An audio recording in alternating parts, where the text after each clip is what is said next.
You ever find yourself in a moment that didn't feel like a decision? Like you didn't plan it, but when it showed up, it fit into the empty space inside you so perfectly, you didn't question it, you just let it happen? They say some moments are accidents. But this one felt like permission. It started with laughter. The kind that makes you forget how heavy you've been feeling. The kind that makes you feel seen. There were 4 of us. Wine on the table. Kids asleep upstairs. Music low, air soft. Tasha leaned in and said, "We like watching people who are real." I didn't ask what she meant. But I knew. Liam looked at my husband. Not with envy. Not with lust. Just with understanding. And my husband looked at me, and I looked back. No words. Just silence. But sometimes silence is louder than yes. "We just want to watch," she said. And we didn't say no. We didn't say anything at all. We just let it happen. And once you let something like that happen, you don't come back the same. They said they just wanted to watch. And we said yes. Subscribe to Heartfelt Tales Unfold. These stories aren't told to be judged. They're told because someone, somewhere, needs to know they're not the only one. I'm 32. Married for 9 years. 2 kids, 7 and 5. We live in this quiet coastal town, the kind with 1 grocery store, 1 main road, and sunsets that make you forget your phone. My husband's a good man. Steady. Kind. But he's somewhere else these days. Even when he's sitting right next to me, I feel like I'm talking across a distance I don't know how to cross anymore. He kisses me goodnight like he's clocking out. Touches me like he's folding laundry. We don't fight. But we don't laugh like we used to either. I wouldn't say I was unhappy, but I was missing something. Not a person. Not an affair. Just a spark. Something to remind me I was still in here. Then we met them, Liam and Tasha. New to town. Moved in 3 houses down. They were younger. Maybe late 20s. He had this quiet charm, the kind that doesn't ask for attention, but always has it. And her. Tasha walked into a room like she belonged in every part of it. They invited us over for a neighborhood barbecue. Nothing fancy. Just beers, burgers, background music. But something about the way they looked at each other, and then at us. It was different. Tasha had this way of talking that made you feel like you were already telling her your secrets. And Liam, he listened like every word you said mattered. We started hanging out more after that. Group dinners. Game nights.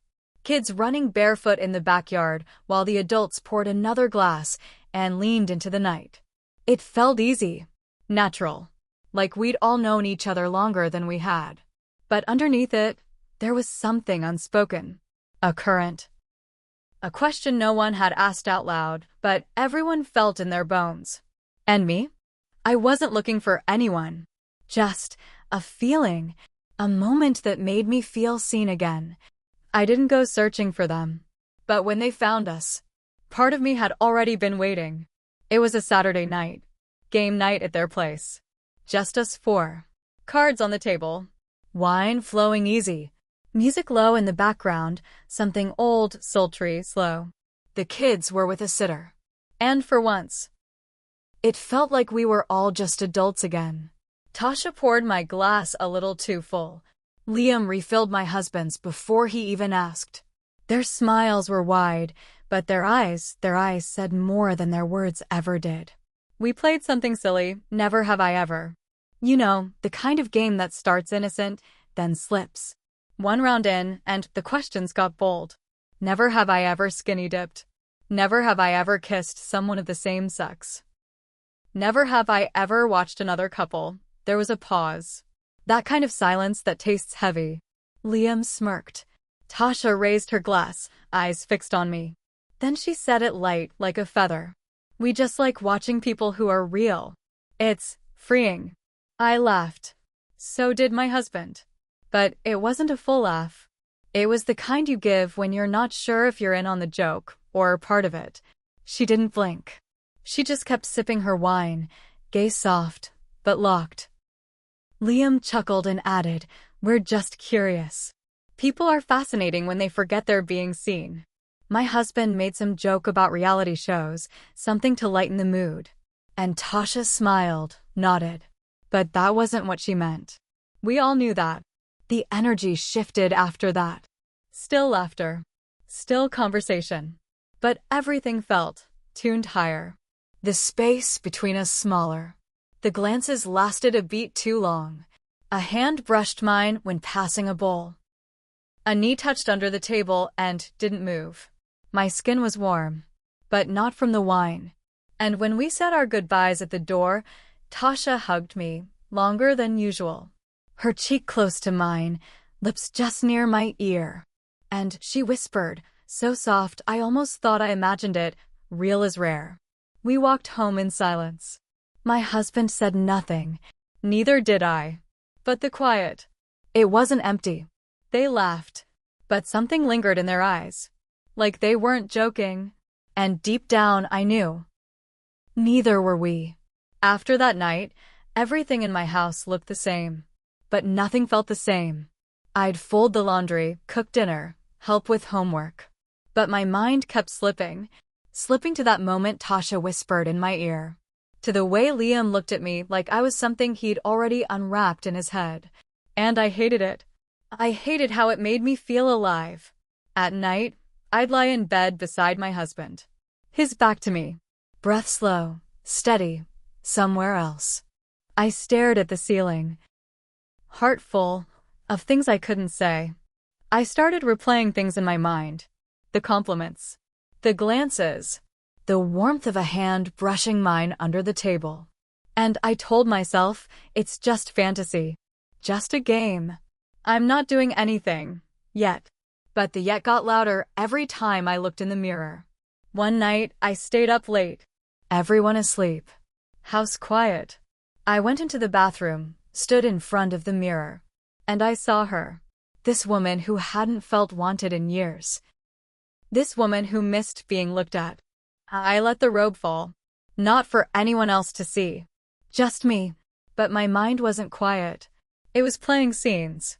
Scenes that never happened, but felt dangerously close to becoming real. I felt flushed. Then guilty. Then confused. Then angry for even feeling all of it. And still, I didn't stop. I'd close my eyes and wonder if Liam had touched me. Would I have pulled away? I wasn't sure. And that scared me. The next morning, I woke up early. Sat in the kitchen with coffee and guilt. I looked at my husband across the table. The man I married. The father of my children. He was scrolling his phone, nodding at something, lost in his world. And I thought, why don't you see me anymore? Then I thought, or maybe you do, and you just don't care. And right there, in that still, quiet kitchen, I felt something break a little deeper. Until that night. When the invitation wasn't a joke anymore. It was a Friday night. Warm, thick air. The kind that clings to your skin and makes everything feel slower. Sweeter. We were back at their place. Another gathering. But this time, no games. No charades. Just music playing low, something moody, pulsing gently under the surface. Tasha opened the door barefoot, her robe hanging loose at the collarbone. Liam was behind her, 2 glasses of wine already poured. The lights were low. Candles flickering along the patio. The scent of sandalwood and something floral I couldn't name. My husband squeezed my hand when we walked in. I remember that. Like he was saying, I'm still here. We're still us. But something in me already knew. We weren't. We sat. Talked, laughed, but the spaces between the words grew longer. The silences heavier. No one filled them. No one had to. We weren't pretending anymore. Tasha sat next to me. Too close. Her thigh against mine, her hand resting lightly, barely on my wrist. She didn't speak. She just was there. And Liam. He looked at my husband. And my husband nodded. Just once. No words, but I saw it. A signal. A surrender. I remember standing up, not knowing why. I remember the way the air shifted, the way it felt like stepping onto a stage I hadn't meant to walk toward, but couldn't walk away from either. They sat across from us, Tasha and Liam. And we let them watch. No instructions, no rules, no asking, just their eyes. On us. Still, quiet, taking it all in. And for the first time in so long, I felt seen. Not as a wife, not as a mother, but as a woman. As me. Their watching didn't feel creepy. It felt reverent. Like we were art. Like we were something rare. And in that moment, as my husband touched me like he hadn't in years, and I responded like I hadn't in even longer, something inside me came alive. Like waking up from a long sleep I didn't know I was in. But when it was over, we didn't speak. Not to them. Not to each other. We got in the car, hands silent in our laps. He drove. I stared out the window. The streetlights blurred past like we were somewhere between two versions of ourselves. And when I lay in bed that night, the sheets cool against my skin, I kept hearing their breath in my head, seeing their stillness, feeling their eyes. I thought I'd feel shame, but I didn't. I felt wanted, more than I had in years. But the energy from that night, it didn't leave. It followed me, into my dreams, into my mornings, into every glance my husband and I gave each other afterward. Because nothing about us was untouched now. And that was supposed to be it. One night, one dare, but nothing was the same again. It was exactly 7 days later. The house was quiet, kids at school, my husband on a work call in the other room. I was wiping down the kitchen counter when my phone buzzed. Liam. I hadn't heard from either of them all week. No group chats. No invites. Nothing. And maybe I thought it was over. Maybe part of me hoped it was. But the message was short. Just 8 words. Just you this time. He doesn't have to come. I stared at it for so long the screen dimmed. My heart pounded, not fast like panic. Slow. Heavy. Like a drumbeat I could feel in my throat. I typed no, deleted it. Typed, that's not a good idea. Deleted that too. Then I wrote, what time? Paused. Deleted. Closed the app. Tossed my phone across the counter like it was burning me. But the message stayed in my head, like a whisper I didn't want but couldn't unhear. That night, I didn't sleep. I lay next to my husband, who was already snoring softly, and I stared at the ceiling, that invisible message glowing behind my eyes. The next morning, I got dressed slowly. Not for anyone, but not for someone, either. A soft dress. Light perfume. Just enough. I left a note on the fridge, running errands. Be back soon. But what I was really running from was myself. When I got to their house, only Liam was there. He opened the door like he'd been waiting. Like he knew I'd come. The living room was dim. Candles everywhere. No music this time, just the sound of the wind pressing gently against the windows. He didn't reach for me. He didn't touch me. He just looked and said, "You don't have to do anything you don't want to." But that was the thing. I wanted to. Not for the touch. Not for the thrill. But for the way he looked at me like I was still whole. Like I hadn't been fading slowly for years without anyone noticing. We sat. We talked about nothing at first. Then everything. And then, without speaking, we crossed a line I'd told myself I never would. It wasn't wild. It wasn't messy. It was quiet. Almost reverent. I don't remember the details. But I remember how I felt. Seen. Not just as a wife or a mother. But as a woman. As someone with wants. With skin. With ache. When it was over, I sat there for a long time. Liam didn't say anything. He just handed me a glass of water and looked away, like he knew the weight of what we'd done. And didn't want to make it heavier. I left without saying goodbye. And when I walked through my front door, I could still smell him on my skin. My husband was in the kitchen. He smiled and said, "Hey babe, everything okay?" And I nodded, because that's what you do when the truth would ruin everything. And I told myself, at least my husband didn't touch anyone. At least it wasn't love, but lies. Lies are so good at sounding like comfort. The next gathering wasn't like the others. Same backyard. Same wine. Same candles flickering in the wind. But everything felt colder. Thinner. Like the laughter had to push harder just to make it through the air. Liam wasn't there. Tasha said he had a migraine. But the way she said it, flat, mechanical, I knew it wasn't just a headache. She barely looked at me. Didn't pour my drink. Didn't touch my arm. Didn't smile that soft, knowing smile she always had tucked in the corner of her lips. My husband was even harder to read. He didn't sit close to me. Didn't laugh at the inside jokes we used to share. Didn't ask why I was quiet. Because he already knew. He looked through me like I was a wall. Or worse, like I was a stranger in our own story. I tried. God, I tried to act normal. To make the small talk. To hold his hand under the table. He let me. But it felt like touching a mannequin. I asked him, later that night, when we got home. When the kids were in bed. When the silence between us was too thick to pretend anymore. I said, "You've been distant lately. Is something wrong?" He didn't answer at first. Just sat there, staring at the floor like the words were waiting underneath it. Then he said, "I watched." My heart stopped. He didn't raise his voice. Didn't accuse. Just stated it. I watched. But I didn't like what I saw. That was it. No follow-up. No question. No fight. Just those words. Like a weight he'd carried long enough and was finally putting down. And I sat there, frozen, staring at him. Because I didn't know what he meant. Not really. Did he mean the first night?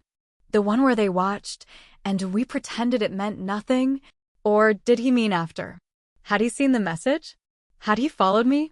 Did Liam tell him? He didn't say. And I didn't ask. Because some truths are too sharp to hold without bleeding. But the look in his eyes. It wasn't anger. It was disappointment. A kind of grief you only feel when something breaks that you thought was unbreakable. And the worst part?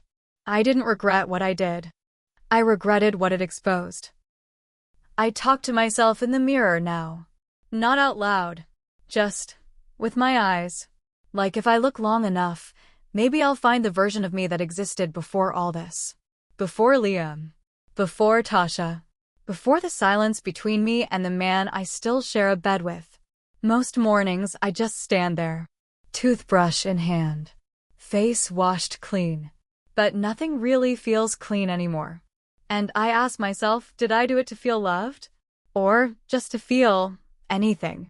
Because I'm not sure there's a difference anymore. Some nights, I still dream of that room. The flicker of candlelight. The stillness. The way my name sounded when it was said like it mattered. But more than anything, I miss the woman I was before I knew what it felt like to be wanted by someone new. To be touched not out of routine, but with curiosity, with hunger. I miss the ignorance, the simplicity, the comfort of not knowing how easy it is to slip, how easy it is to need. And I keep telling myself it wasn't betrayal. Not in the way people mean it.